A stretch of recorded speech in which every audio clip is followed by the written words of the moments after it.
En companyia d'un home que ja s'està preparant per un dia tan especial com és el seu sant, en Jordi Ventura. Bon dia a tothom. Un sant en ell mateix, també. Soc una persona santa. Jo encara no entenc com segueixes venint a aquest programa, coneixent-te. És alt, calvo i té les dents així com a tortes. Això és una bona definició. Les dents les té bé, eh? Faig mèrits venint al programa per entrar a la categoria de màrtir. No només sant, sinó sant màrtir. Perdó, però pot anar parlant el Gir? Jo Tu vas mirar per la finestra, el no? programa Sí. a les... Si hi ha alguna novetat... Val. Jo us informo. D'acord, gràcies, Jordi. Tu ves fent, Jair, que nosaltres estem molt per tu avui. Mireu, aprofiteu avui Adéu. que a vegades hi havia un senyor que no explicaré què feia. mira. No, Jordi, res. no ens enganyis. Nois, avui remeis contra bruixes. Important.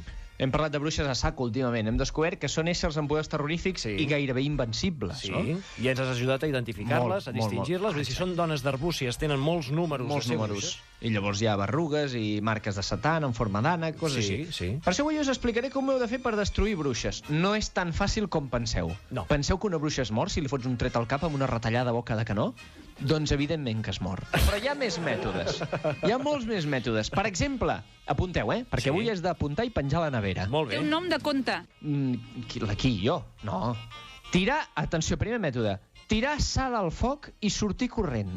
Molt bé. Si no sents petar el foc, és que t'has desembruixat. Perfecte. Atenció al mètode, afegeixo, potser és que has anat massa lluny, corrent. I no sents O res. estàs sord com una tàpia i segueixes embruixat com una mala cosa. És un remei natural i, com a tal, pot fallar. Però si es patega la sal vol dir que encara estàs embruixat. Sí, senyor. O sigui que podeu anar-ho fent. Es pot llançar una orada a la sal, a veure què passa? Sí. És probable que es pategui més, encara, eh? D'acord. Un altre. Seguim amb la sal. Segon mètode. Col·locar un plat amb sal sobre la persona que t'ha embruixat. ¿Se está quedando conmigo o qué? Sí, perquè com es fa? Com es fa? Ni puta idea. No ho Has sé. de ser el protagonista del Metal Gear perquè no et senti una bruixa. Que vas amb un plat de sal allà, has d'anar en modo sigilo, perquè si no et maten. I a més, aquella persona ha de tenir el cap completament pla per sostenir un plat. Exacte, sí. O dormint de quatre potes. No ho sabem. No ho sabem. Però hi ha mètodes més simples que aquest. Gràcies. El tercer mètode. Tercer mètode, apunteu, posar-te una peça de roba al revés. Tot això ve de la saviesa popular que ens ha regalat aquest consell en forma de haiku, que és la camisa al revés, ningú hi pot res. Es pot interpretar de moltes maneres, però Joan Amades diu que és per espantar les bruixes. En fi, normal. Quart mètode. Si ens trobem un bruixot pel carrer, fer-li aquest gest. Puny tancat i dit del mig estès. Sí, és cert, això, eh? Això funciona? Això li fas a un bruixot i es veu que desapareix l'embruix. Però perquè s'ofèn. Crec que s'ofèn. Què m'has fet? I potser trenca la cara. No ho sé, però almenys és més senzill que el mètode número 5, que és anar amb un gall pel carrer. Viu! Assegura el folklore popular que si un gall veu una bruixa se li tira a sobre i li picoteja la cara.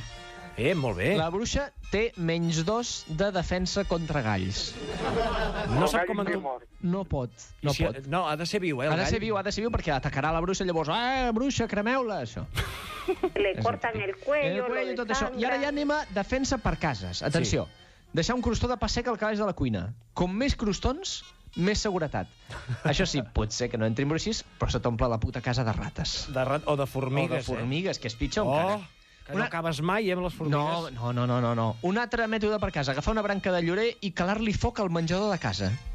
I amb la branca què fas? L'aguantes? No, fins que quedi cendra a terra, fins que no quedi res. Pensava que havies de calar foc al menjador i tu amb la branca mirant-ho. No, és només calar foc a la branca, que no sigui sobre el sofà, perquè llavors ja... Fas bé d'explicar-ho, No, al mig del terra. ¿Pero que eres un aficionado? Soy un aficionado, pero por supuesto que no tenga per què usted, senyora, en casa. No. Un altre, posar cortines vermelles. Les bruixes no saben entrar si hi ha cortines vermelles.